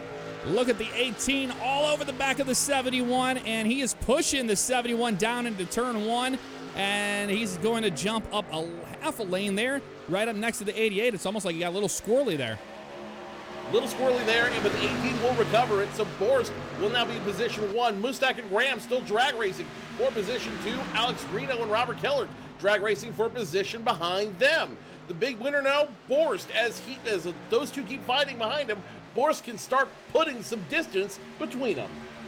And what a restart that was for the 18 truck. Man, he was ready to go on the loud pedal. He waited absolutely no hesitation, and he was all over the 71 to push him down into 1, and that worked out for him. And now he's working his way back up there to the 88's bumper. But remember, we don't want to get too crazy here early on. These guys have new tires. They might, feel like Superman right now. They might have that in the back of their head. Hey, I know what the truck's going to do. It's going to swing a different way after the longer run. And I think that's what we're seeing a lot of these guys doing right now. Now you're seeing the chess game at over 170 miles per hour. These trucks are running hard. They're running furious as now Borst and Graham want to do a little business on the backstretch into turns 3 and 4.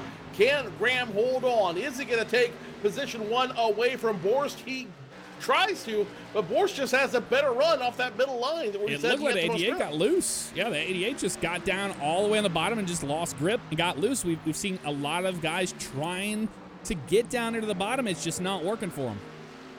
Yeah, that middle line just is not where the grip is tonight, especially as these tires get older. We were warned the track was tight, but I didn't think it was that tight. It seems like it's a lot tighter than we thought it was going to be. That's for certain, because those guys are having a lot of issues getting it down there on the line. But it seems like everybody's pretty happy in the middle.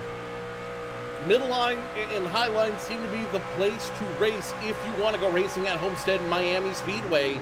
Borst is doing everything he can right now, doing a little rear view mirror driving, trying to hold off the 88 from that advance. The 88 now trying a different line. If he can go higher, maybe he can get around the 71. Not so much this time. And the 88, yeah, he's using that top lane, but look at the 71. He's going to try to mirror drive him and maintain the same lane that the 88 is. He gained a lot of position, or he gained a lot of ground on him when he was staying on the top lane of 1 and 2 here, and he's going to do it again.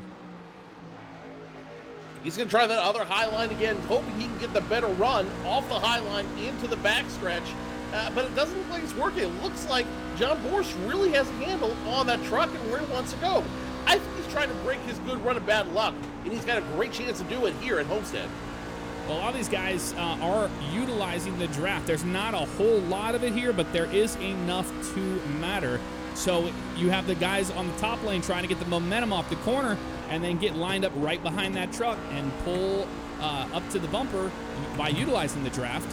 But as of right now, it seems like they're kind of at a stalemate. They're just sticking in the same spot. But a lot of this racing that's going on up there, don't rule out the 18. He's hanging back, waiting for those guys to race even harder and use all their stuff up. Speaking of racing harder, 2 trucks are trying it right now. Alex Reno holding on to position number 4. He's trying to hold off Robert Keller. The Ego machine wants Alexander to ego his position. But Alex and Rob, they're just continuing to fight back and forth. I think Rob's trying to figure out what line's fastest for him, while Alex is doing everything he can to maintain status quo. And that 4 truck of Kellert's not able to get around the 22 just yet. I think he's trying to figure out what lane he wants to run, and he's trying it down there next to the white line and making a little bit of gain on the 22, but you can see that 4 get pretty loose coming off the corner there. He was almost sideways as it came off there, and even when you're looking off the back of the bumper of the 22, you can just see how sideways they get because you'll see them at an angle. So those guys are definitely fighting the trucks right now. They're fighting the trucks. The tire drop-off is starting to come into play here, and these guys are going to start looking for their pit stalls in about 8 laps or so. So with that being said, I've got a feeling if you're going to try something, try it now. You have nothing to lose, and the worst you can do is fall back a little bit for the next round of pit stops. I want to reiterate to everybody that the 22 and 4 are not racing each other for position. And this is where a lot of guys can get frustrated with another driver because they're like, hey, man, I'm not racing you for position. What are you doing back there? That's a good point. Yeah, and if you're one of the guys a lap down, I think at this point you're just trying to keep up with the rest of the group. Robert Keller, Tony Wilson, Stephen Favignano. If you're just them, you're trying to keep up with the lead group and not get passed again to go another lap down. Because if right now, Robert Keller would get the lucky dog. He'd come back around. But with considering we're now on lap 75, it wouldn't surprise me if Tony Wilson and Stephen Favignano stay out, try to get back on the lead lap, hoping another caution flag comes out. And we're watching the 71 and 88 still battling. And this is the difference here at Homestead. You have the bottom lane, you have the middle lane, you have the top lane. We're seeing the 71 running a total different line than the 88, and they're able to pretty much stay together. It looks like the 88 makes ground on the 71.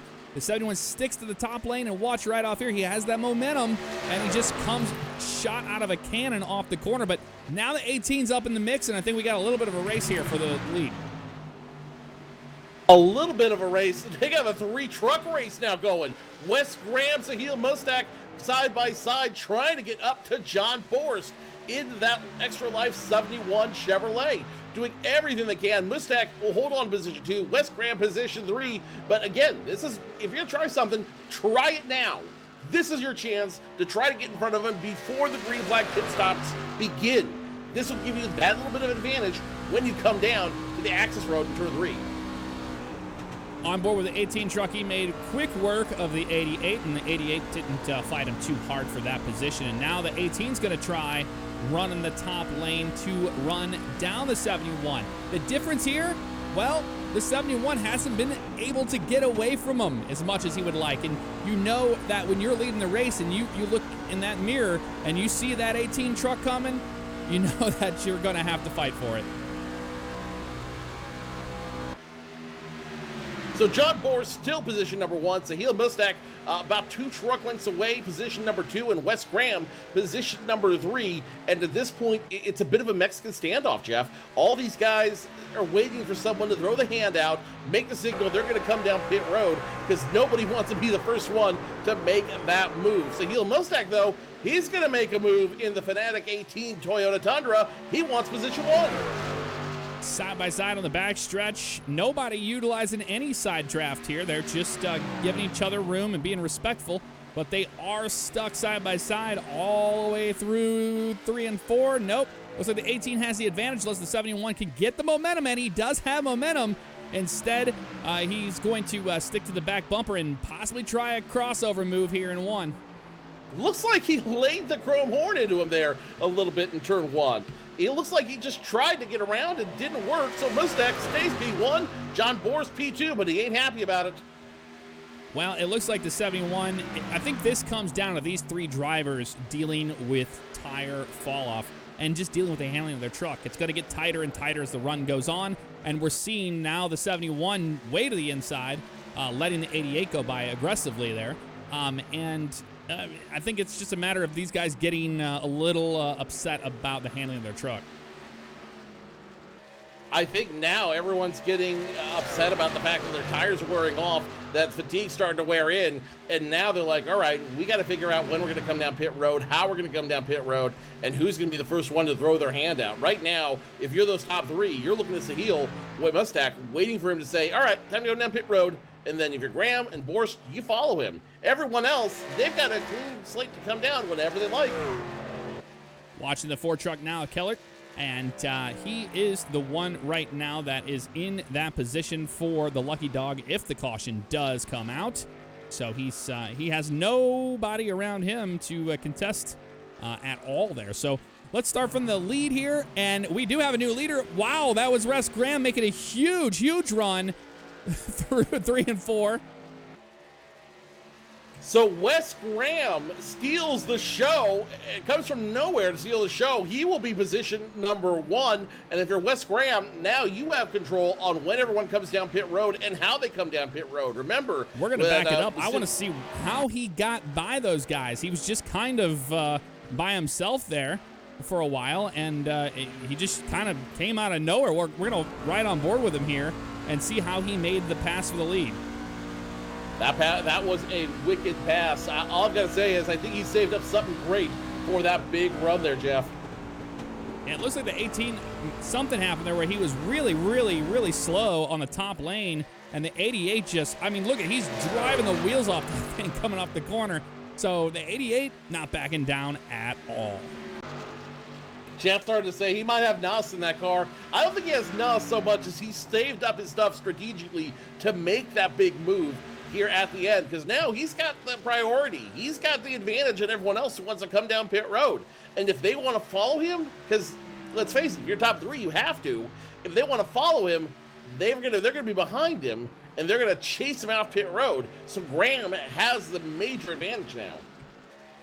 So right now you have Wes Graham out front. He has been one of the contenders in the top 5 all night, and he has currently been shown as leading 15 laps tonight. He's not the one that has led the most, but behind him, well, that's John R. Borst in the 71 truck. 29 laps led tonight. He has been the one to beat, but not so fast. Sahil Mustak, 29 as well. They're pretty much tied right now for laps led in this race, and we see some great things out of the 18. Behind the 18 is the 14 of DeFrenchie. DeFrenchie showing some promise in the beginning. Kind of rode in the back there, but he's taken his time. He's still on the lead lap, and he's doing pretty darn good so far. Behind him is the 37 of O'Neal. O'Neal having some issues earlier tonight, getting caught up in a self-spin. Got that damage on the truck, brought it down to pit road, got it fixed, stayed out on the lead lap, and now finds himself in the top 5. Behind him is the 22 of Alex Reno in that Boeing Chevrolet, and he has had an up and down night as well early on, hooking somebody out. We have the caution. Caution back on the field, and it looks like it involves Josh Jones once again. The number 3 Wrangler Chevrolet might have spun. Looks like it. We'll take a look here in a minute. We're going to back it up for you here. We're going to find out exactly what happened with the 3. Looks like that might have been exactly what happened. He smacks the wall coming off of 2 and just gets the truck upset. Tries to save it. Almost got into the 70 of Favignano. He locks it down. Not much he can do there. A lot of... actually, he got to slow down enough. That should be too much damage to the front of that 3, it looks like. Just a little bit on the right front. He's got a crinkle. But he's... Regardless, he's going to have to bring it down pit road and get a fast repair done. 3 laps down, you might as well get a fast repair done. And guess what? If you are not one of your top leaders right now, if you're not Graham, Borst, or Mustak, you are celebrating right now because DeFrenchie, Eric O'Neal, and Alexander Reno, they're going to have some great opportunities now to get back around and get back to racing these guys. They're all going to have the same tires. They're all going to have the same fuel load. I don't know that anyone's going to get 2 tires here, but let's watch. We got guys staying out. They're going to get a wave around for sure and get back on the lead. Well, at least get one of their laps back, and they'll be back to racing for that lucky dog position. Wes Graham leading them down to you. Jeremy, what have you heard? I haven't heard much of anything. It was an interesting turn of events, though. People were starting to do a little bit of wondering about the fuel. This is going to help Sahil a lot. I believe his issue was trying to race and burned off some tires. I think that's why he was falling off the pace. He gets some tires in here that we got enough laps left. It might change things up. The 88 is down and away, and Borst right behind him, and the 18 of Mustak is going to be number 3. Right behind him is Anthony DeFrenchie getting his tires and fuel, and then behind him is the 22 of Alex Reno. Eric O'Neal coming off of pit road. Robert Keller out on the track right now, and I think we're gonna have some guys getting their laps back here that had 1 down by getting that wave around, and things should kind of stack up a little bit better in their favor. We're gonna have more trucks on the lead lap. See, that was what I was curious that they're gonna do, because I've got a feeling those guys who were a lap down, like Robert Keller and Tony Wilson, now they're getting their lead back. And what I think their plan was the entire time was to let everyone else get their fuel, get their stuff, because when they go back to Green Flag Racing, we're on lap 89, we'll be on lap 90 here of 120 with 30 laps left to go, less than 30 when we go back to Green Flag Racing. These guys are going to get racy, and what happens when you get racy? You get spun, you get banging, you get door slamming. Rubbing is racing, as they say, and I bet those guys who stayed out, they're betting on another caution flag to come out real quick. I'm thinking that's exactly what they're expecting here. The 70 truck down on pit road, the 76 of Wilson down on pit road. The 3 of Josh Jones was on pit road, having some major network issues there. It looks like he was blinking pretty rapidly on the pit road, and that made things difficult for the 70 truck as he was able to get around him no problem. Back up front, well, things are shaking out exactly how you would expect. The 88, the 71, and the 18 have been nothing but a show tonight, and I think we're going to see more of that within the last 30 laps we have going on. It's 31 right now. We go back to racing, probably right around 29 laps. We've had 6 lead changes, only 3 cautions tonight, and we thought we would see more of that. 2 of them at least have been self-spins, and only 1 was due to contact earlier on with Reno. Yeah, a lot of clean racing out here, a lot of good racing. Everyone's starting to realize everyone's starting to realize the fact that you don't win the race on lap 1, you don't win it on lap 20, you don't win on lap 67, you win it when the green flag, when the checkered flag flies.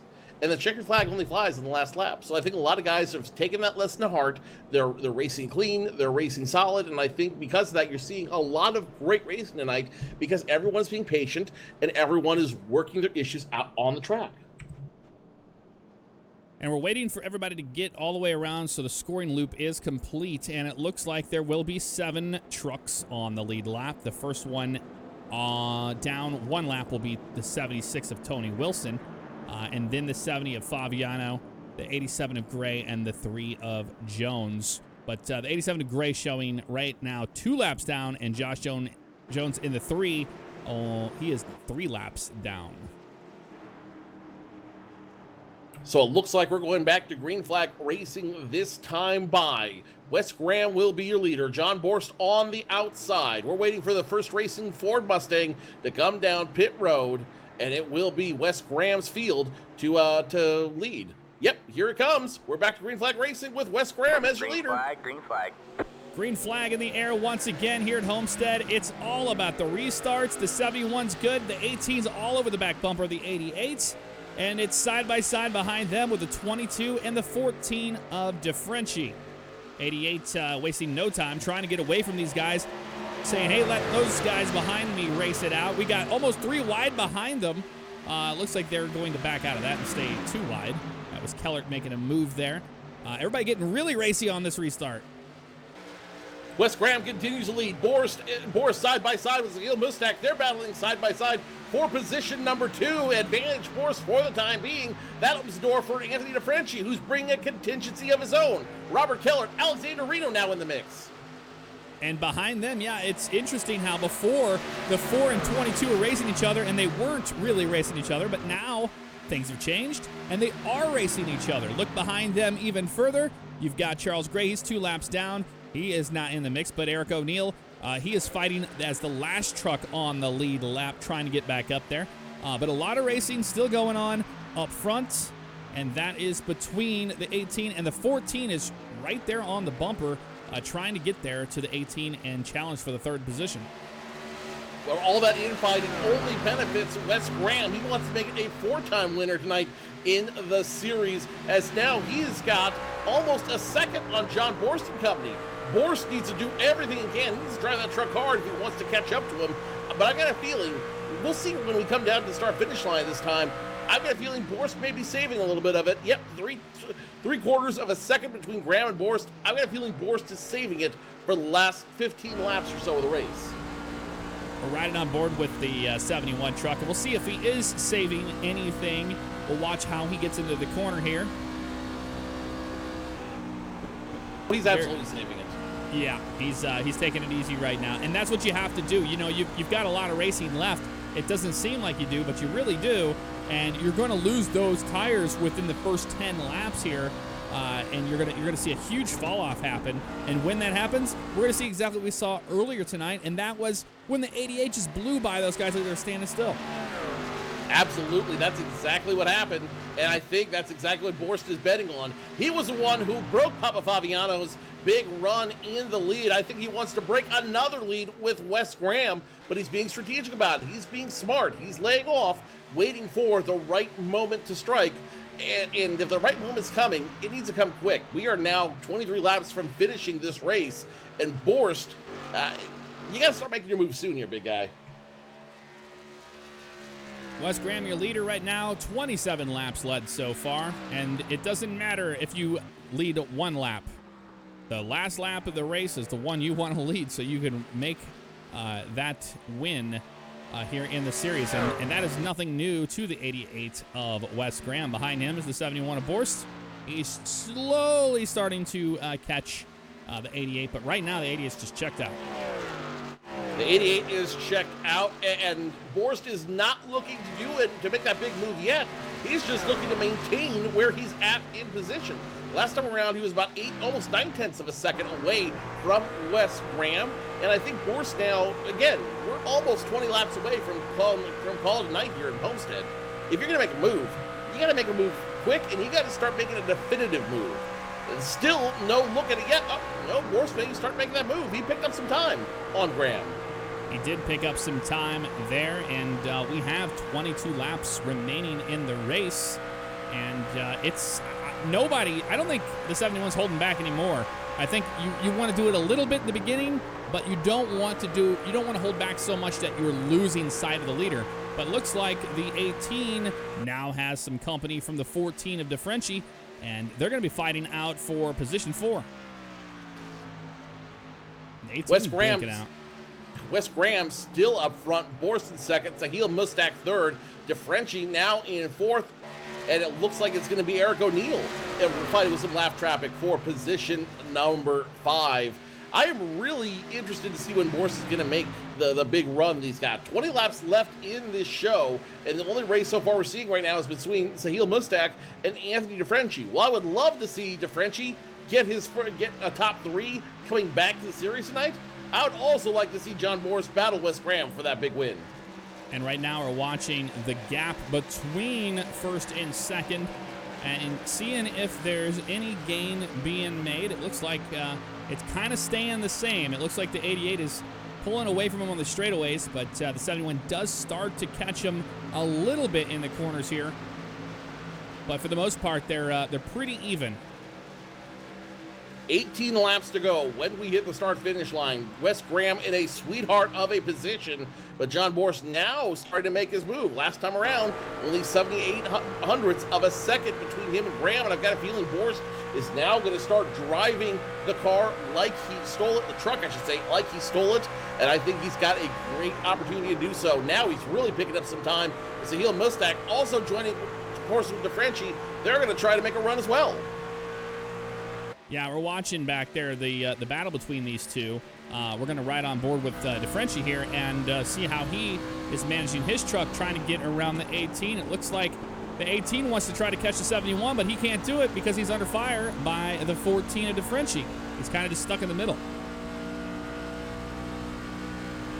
So, Wes Graham continues to stay up front, but John Borst slowly starting to reel him in. Is it too little, too late for the extra life machine, or will Borst find an extra life? That is the question. Mustak, DeFrenchie, they are trying to form looks like a mini draft between the two of them, but unless they can get to 71, they may be settling for podium positions. Wow, 71 of Borst has made up quite a bit of time on the 88. If he can keep that momentum, he will catch the 88. I don't know if the 88 used up too much in the beginning of that run, but it looks like the 71 did save like we watched him do for so long, and now it's starting to bite the 88. I'm not sure if the 88's starting to deal with the really tight truck, but the 71 has made it all the way up to the back bumper. 0.2 of a second cut off that time, and it looks like Borst's option to save it was the right move to do. He's got a good run on the inside. Can he hold on? He might be looking to pass him in turns 3 and 4. 3 truck lengths between them. Borst has the advantage. Borst does have the advantage, and he's bringing the 18 along with him. The 18 has made significant gains in the last few laps here, so it's not just down to these two. It could be any of these 4 guys. Here it goes. Borst is going to try to make the move low on Wes Graham. There's no grip down there, but he might have the better truck anyways to get down there. Side by side now on the back stretch. Advantage Graham with the run, but Borst isn't giving up easy. Borst is going to drive it all the way down to the white line as far as he can. The 88 blinks a little bit on top of there, but he's able to maintain his position. They're going to be side by side almost down to the start-finish line, and 71 is going to drop back in line behind the 88, try to use a little bit of momentum here in this corner and to try to get the draft off of turn 2. Borst doing everything he can to try to get back on the tailgate of Wes Graham's 88 Wes the Mess Machine, but I don't know that he can do it. Borst may have burned up all his tires just trying to get back up to him. He's trying low again, trying to hook around, but not so much luck. Only 2 truck lengths between them, and Borst has to pick every trick he's got out of his book to try to win this race.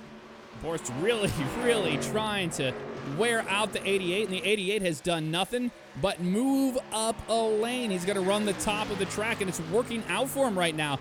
Maybe there's more grip where he's at up there. It's certainly working out for him. Borst once again down low. He's trying to look for the run. He's trying to look for where he gets a grip. And he might have pulled up to the quarter panel of Wes Graham. Not so much, as Graham still has a great run off the high side. Can Borst use the high side to his advantage? Can he make a line up high? Now Sahil Mustek also in this mix. 3 trucks running for the win. Nose to tail between 1, 2, and 3. It's a matter of saving your stuff here at Homestead, and we're seeing maybe Wes is just kind of toying him with him. You know, he's giving him that false hope, making him use that right rear tire, and it seems to be working out for him. The 18 now making a move on the 71. That is not what the 71 wanted at all. 3 trucks now battling it with 10 laps to go. Wes Graham still out front, but they could go 3 wide at any second. Wes Graham holding off John Borst. It's a heel Mustek. The only one who hasn't won among them is Borst.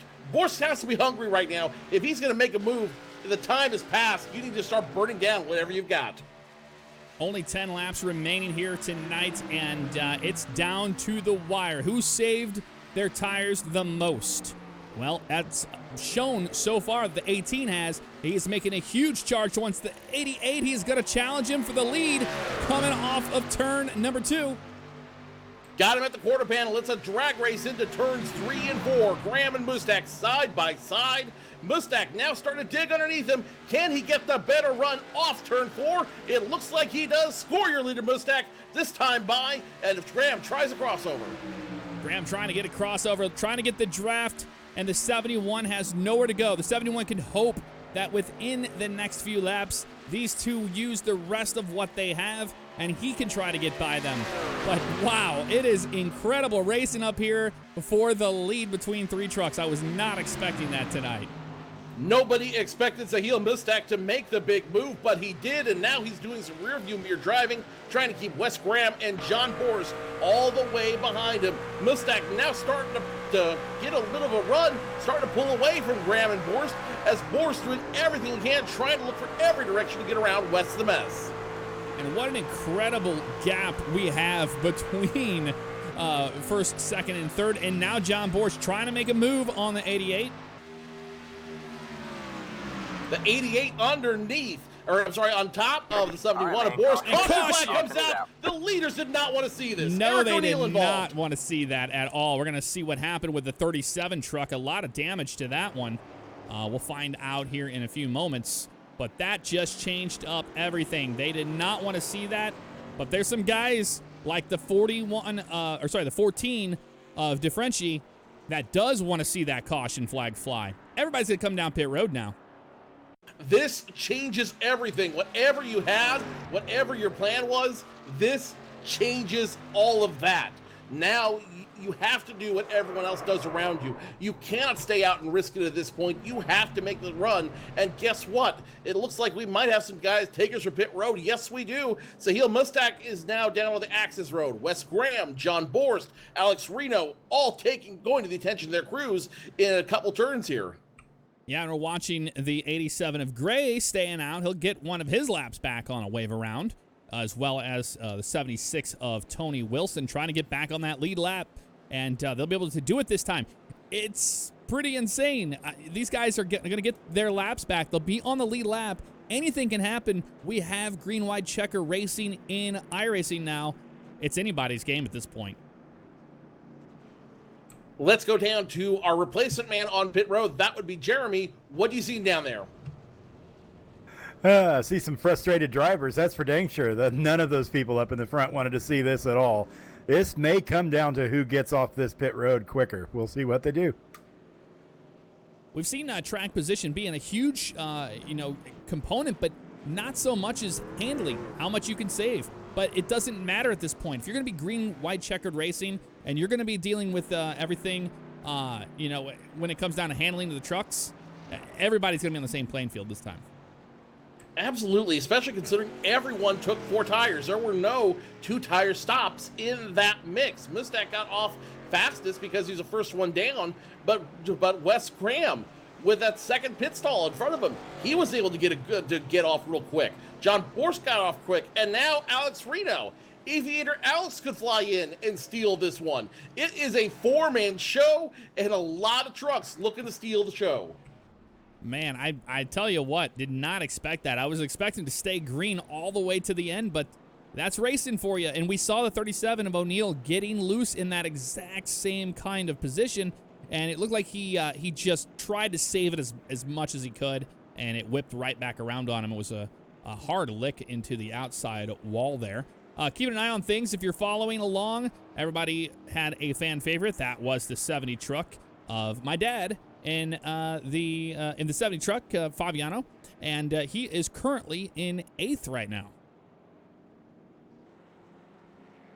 Currently in 8th place, he will get the wave around, and I know he's come down pit road, but he definitely has older tires than everyone else. He has older tires, so I don't know that he might have something to show off here at the end, but if he does, he's going to be in some incredible company, some very talented company. In Mustang, Graham, John Borst, Alex Reno, Anthony DeFrenchie back in the mix, and Robert Kellert, the Ego Machine, once again up there. So really, 6 trucks have an opportunity to steal this race.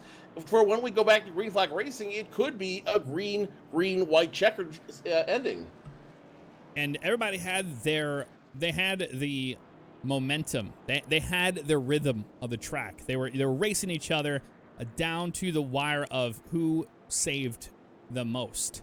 And now everything has come down to this pit stop, and everybody's going to have fresh tires, and this is a recipe for disaster. You think you haven't seen cautions tonight?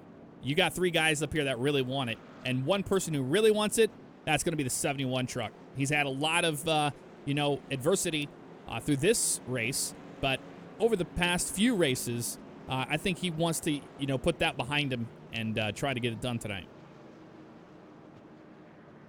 71 will actually, he may not be in the best position when we go back to Green Flag Racing. He will restart position number 3. He will be on the low line where we know there's very little grip, but he has made passes down there before. So maybe it's not the worst place, but I guarantee you he would rather have position number 4 where he can start on the high line and try to get a run on Wes Graham. We'll go back to Green Flag Racing on lap 118, so it will be a green-white-checkered finish. Let's go around the horn real quick. Guys, who do you got to win this? I really don't know. I think the 71 can get it done, but man, the 18 has been the truck of the night. I'm going to go with the 18. I think Mustak can get it done. I think he can get it done, but Wes isn't going to want to let him get it done. I got my money on Wes tonight. Green flag in the air. Sahil Mustak is leading his green flag back in the air. My pick is going to be Sahil Mustak. He's going to get right beside the 88, and they've got to run for the win. Look at the 14 of DeFrenchie. Got a great restart there. He's all over the back bumper of the 71 of Borst, but it's side-by-side racing all the way up front. The 71 wants to get a part of that. 2 wide going into turns 3 and 4 to start lap 119. Sahil Mustak underneath Wes Graham. He's going to try to get the run. 71 chooses low line as well.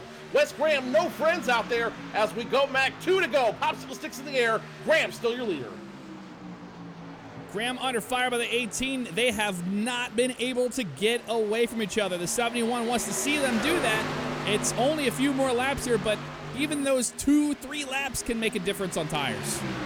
71 drafting between those two, hoping they will continue to do battle so we can catch up and try to side draft them. Side by side they go. White flag in the air, this time by Graham, Sahil Mustak, John Borst, all battling for the win. Who's going to take it away? The 71 almost got to the back bumper of the 18 and gave him a shot. 18's going to get in the wall there on the top. The 18's going to lose a bunch of positions, and now it's between there. No caution is thrown. And now it comes down to who can get to the back bumper of the 88. I don't think anybody can do it. Wes Graham is setting sail, trying to get away from everyone. At the start-finish line, your winner for the 4th time this season, Wes the Mess. Wes Graham takes it. As we go on lap 121, the cool-down lap, Wes Graham, your winner. John Borst in 2nd. Anthony DeFrenchie will be scored 3rd. Going back to the results, it'll be Alexander Reno 4th, Tony Wilson 5th, Robert Kellert in 6th, Stephen Favignano in 7th, or then sixth, or yeah, seventh, and Sahil Mustak, after hitting the wall glue, he will finish tonight position number 8. What a rough ending for Sahil Mustak, but if you're Wes Graham, you're happy to celebrate number 4. Yeah, and it's just a matter of these guys racing. I mean, they were all really, really going for it there. And to me, it comes down to sportsmanship. Well, we just saw the 18 of Mustak just disconnect out of, being salty about it. And that's the kind of stuff that I don't personally like to see in these sort of races. You want to stay to the end, congratulate the other guy, give him a little bump or something fun like that. But just, instantly disconnecting immediately once you get in the wall, that's not the way you want to get it done. I'm actually going to, as controversial as it may sound, I'm going to side with Sahil Mustak on that one because this was his race to lose. He did everything right tonight, and it came down to that one air. He might have had the air taken off him at the end.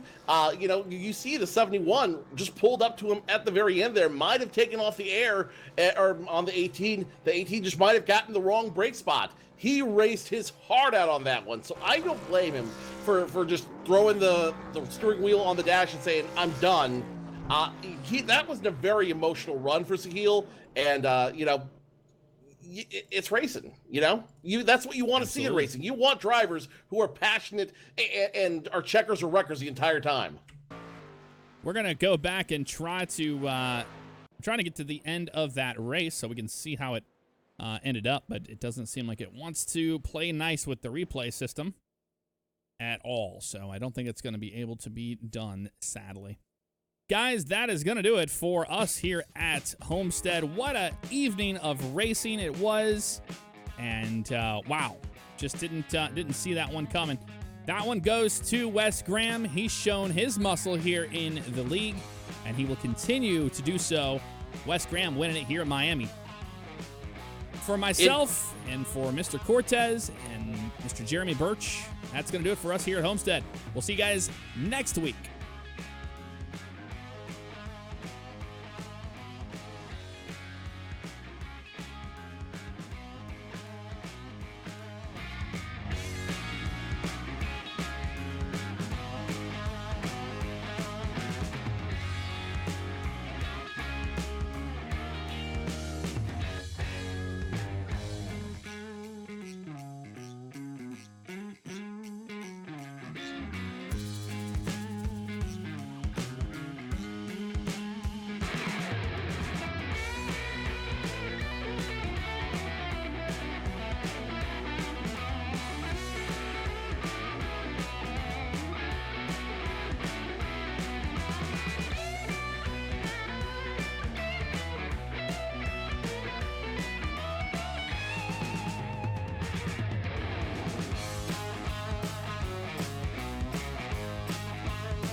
All right, we're going to do something a little bit different than what we normally do here, and that is go into the drivers' meeting so you guys can get to know the other drivers as they get done through there. We'll talk to our winner tonight of Wes Graham.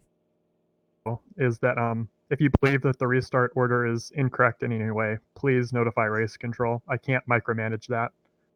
That's the only problem we had all night is someone just wasn't ordered up correctly, and even though that I kept extending the yellow, I couldn't quite get it sorted out. So if any of you have problems with the restart, it's your job to notify me. And with that, it looks like Jeff's here, if our broadcasters want to say anything. Yes, I do want to talk to the winner tonight of the 88 of Wes Graham. What an incredible finish. You guys put on a show between yourself, the 18, and the 71 tonight.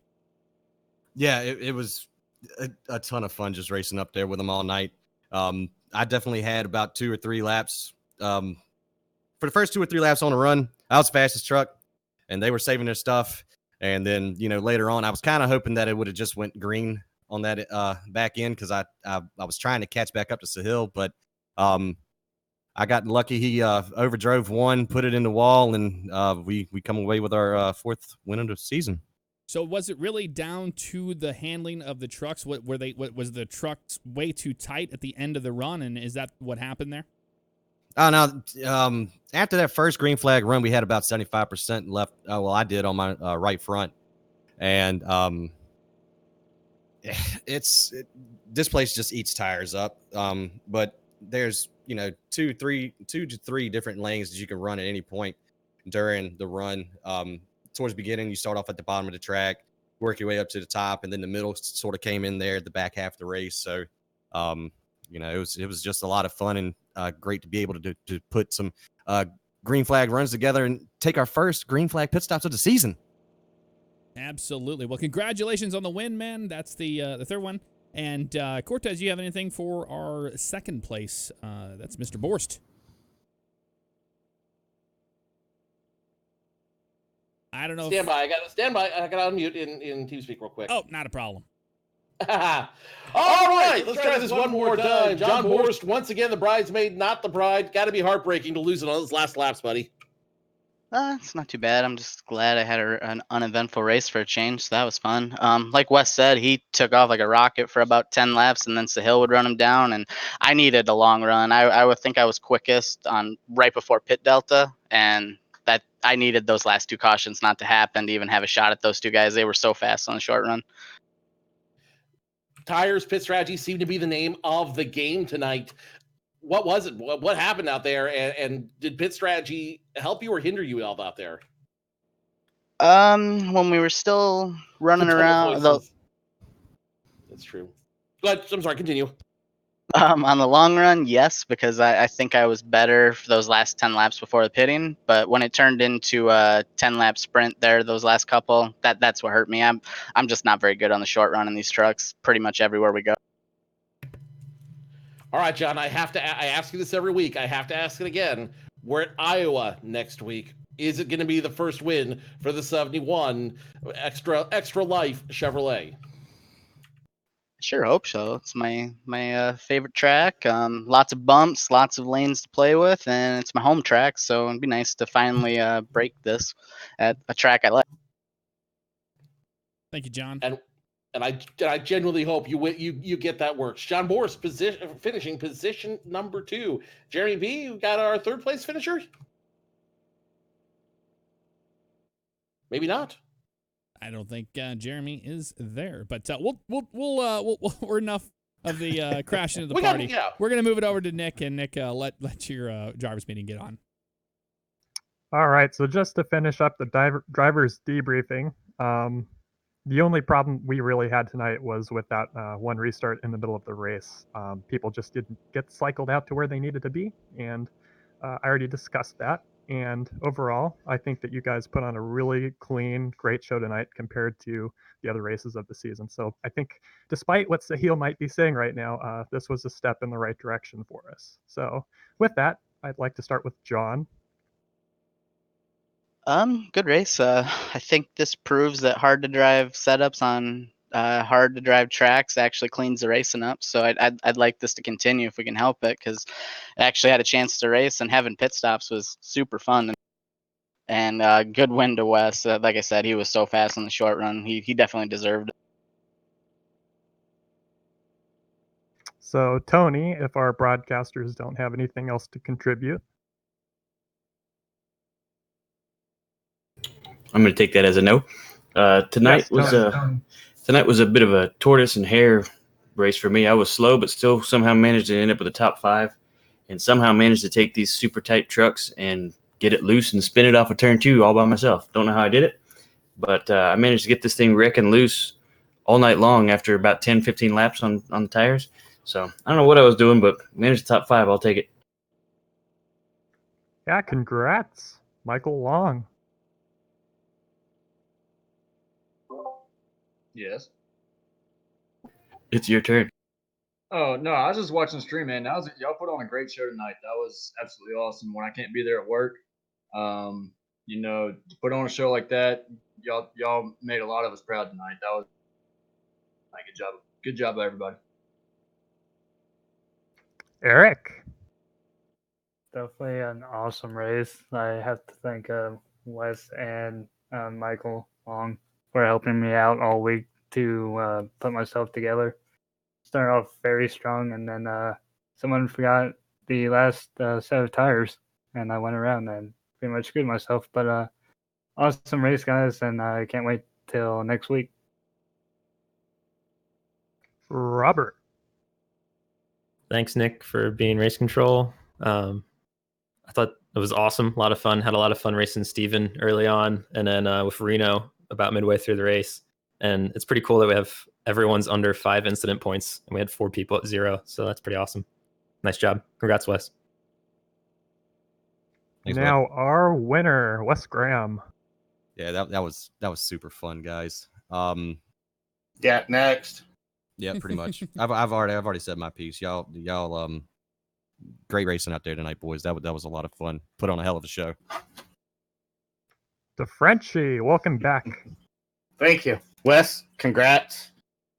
I thought it was a great race. Even on the restarts with lap traffic, everybody was real cautious of where everybody was.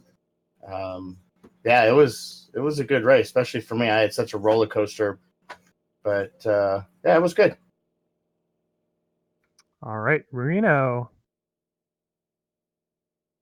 Yeah, not my favorite track, but somehow managed to drive it later in the race. Had a lot of fun racing you all. Robert, I know he's gone back and forth there for time, and I can really tell when any of you were on fresher tires because it's like a freight train just going right by me.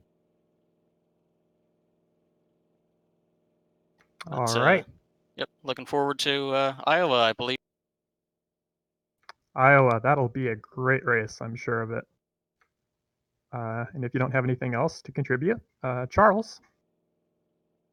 Yeah, not a whole lot, guys. Good race. Congrats, Wes, yet again. And look forward to Iowa next week. All right, Yeti. It was a good race overall. I mean, I had that rough start where, I qualified really good, and me and Reno had a little bit of an incident on turn 3. So can't fault him for that because it's just racing. It was on me that I made the mistake of towing instead of going around to the pits. It's just kind of a reflex for me to go straight to the escape button and reset. But overall, I had a pretty clean race. My lap times were pretty consistent. I felt pretty low incident count, so I'm happy with it. Congrats, Wes. All Thanks, right, bud. to finish off this driver's briefing, we have Jeremy. Yeah, sorry, I stepped away for a bit. I've already said what I felt. Tonight's race was awesome. It's one thing to just be up there in the broadcaster booth watching this and getting excited for the race, but tonight I was on the edge of my seat, and most of that was because it wasn't a caution fest and my ass was sore. So great racing, guys. Loved it. Keep it up. So, yeah, I think we can safely conclude this race, and it was definitely a step in the right direction, no matter what anyone says. I was really bored a lot, and that's something that you want from race control because I didn't have to do really anything. You guys just put on a clean race, and we're good at just keeping things straight. So, congrats, Wes, and congrats everyone for their really spectacular clean race.